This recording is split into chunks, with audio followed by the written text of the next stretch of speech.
Hey guys, how's it going?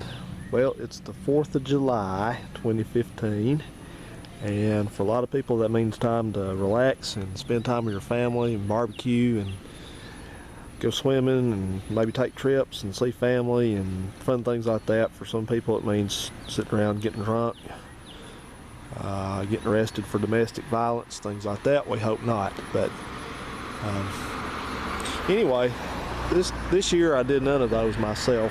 What I did do is, sorry for the traffic noise, what I did do is go to the junkyard and buy some parts today. LKQ here in Huntsville is having their 50% off sale today and tomorrow, the 4th and the 5th. So I took advantage of that. I was there last weekend and found a car that had a whole bunch of parts on it I wanted. It was an old Mopar. What it was actually was an 82 Dodge Diplomat 4-door sedan with a slant 6 in it, an automatic transmission and power steering and air conditioning. It's quite a rare car, and it's too bad it's in the junkyard. That'd be a great car to drive every day.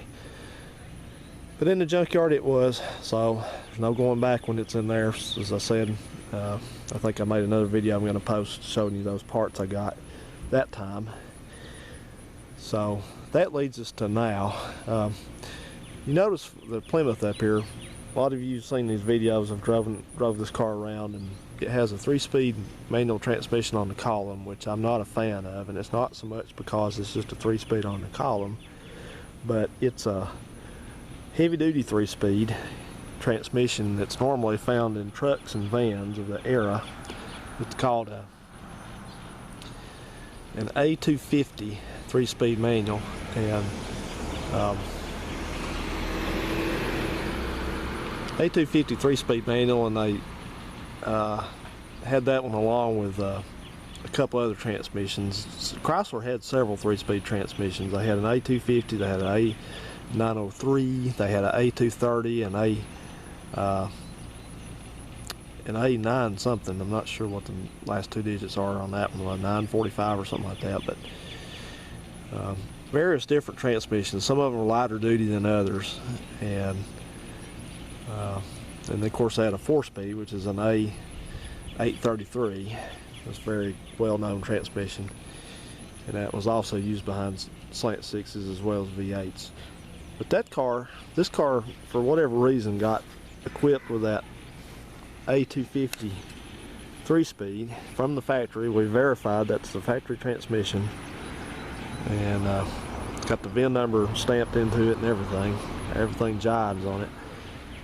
But it makes for kind of a hard car to drive, especially in the city and things like that, starting and stopping, because you can't get into first gear without stopping, or you can try to double clutch and get it in while you're still rolling. But you know, I was telling somebody, I said, you know, that'd be okay if I wanted to drive a dump truck, but I'm not driving a dump truck, I'm driving a car, and I'd rather spend my time enjoying the drive rather than fighting the linkage that doesn't work all the time, and the clutch, which doesn't work all the time, and the transmission, which is hard to use anyway.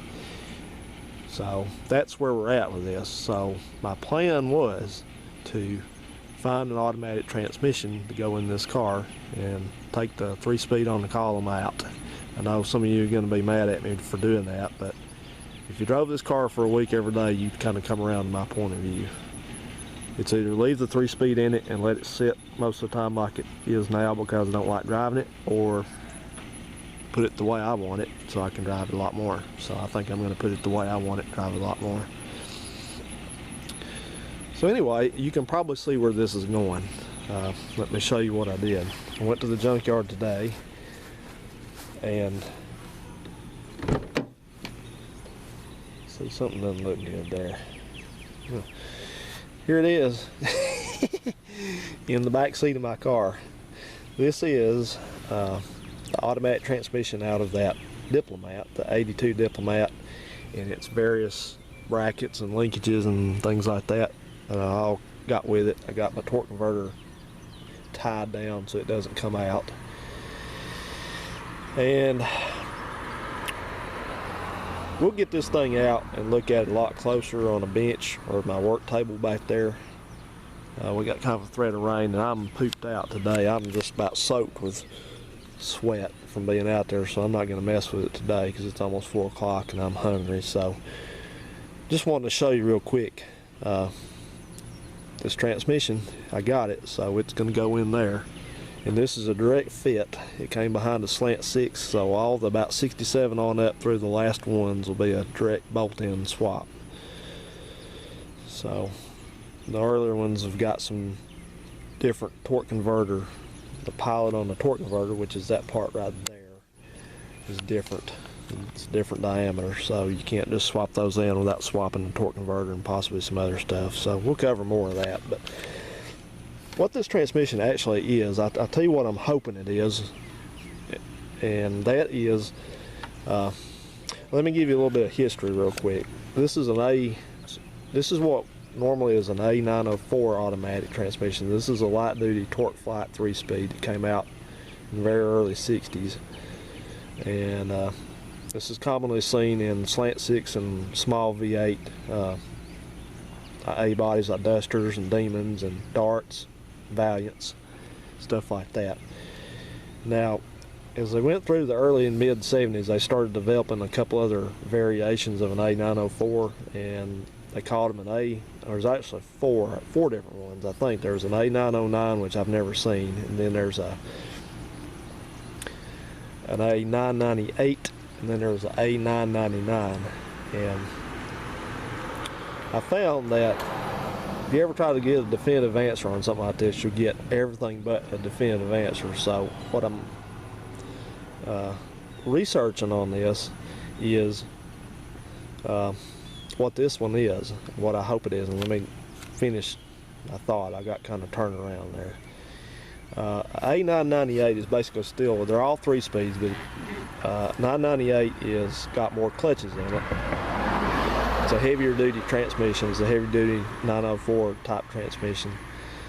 And then an A999 is supposed to be one that's got a hydraulic lockup torque converter. Hydraulic means there's no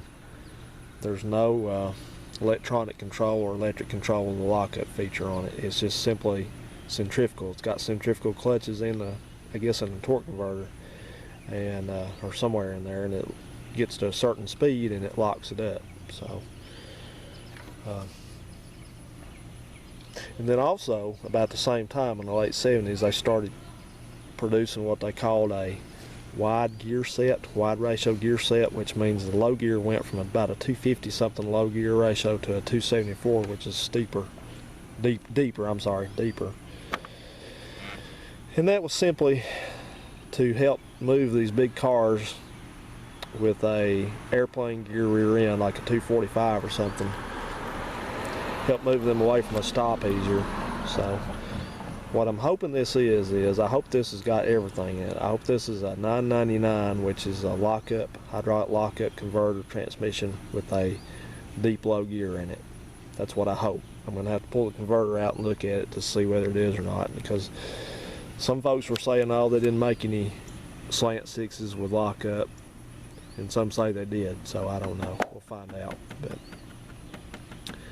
I'll get the numbers off of it and research the numbers and let you know. Like I said, we'll get this thing out on the table back there and look at it a lot closer, find out what we got. But just wanted to show it to you. Oh yeah, the 904 was also used in some AMC, like Jeeps, and maybe some of the AMC cars, the smaller ones. So don't be surprised if you ever have one of those, you see a Torque Flight in it. And I'll tell you something, I've had several of these, and this is the standard, I think, by which all other 3-speed automatic transmissions ought to be judged. I've never seen one of these break, ever. Used behind a normal powered engine, I've never seen one tear up, never seen one break, nothing. I've gotten one of these before in a pile of parts and cleaned it up and put it in something. I don't know what oh yeah, it was that white Valiant I had. Just stuck it in there, hooked it all up, and worked perfectly. So I think this one will too. Some of the fluid drained out of it and it looked pretty red, so I think it's going to be good to go. I'll clean it up and do the usual stuff you do on one of these: front and rear seal, pan gasket, and a filter, and probably do the shaft seal that always leaks over here, which is almost impossible to do in a car. So we'll look at all that. But anyway, I'll find out what it is and report back to you. But that's what I did on my 4th. I went and got car parts. So now I guess I'm going to get cleaned up and take it easy for a little bit and get something to eat. So I hope all y'all are having a good 4th, a safe one, and sure appreciate you tuning in and subscribing and rating and commenting, most of the comments. And so yeah, so this is what I was seeing over here. I think I know what that is. That sure does look gross. I don't know if you can see that, but I've hit 2 things with my car this week, not on purpose. But the first thing is I was going down the road the other day to work over in Georgia. I had to go out of town, and it's kind of overcast and still kind of dark. And first thing I saw was something big with wings on it. Tried to get up out of the road, and it got about right up to the front of the car, and I hit it.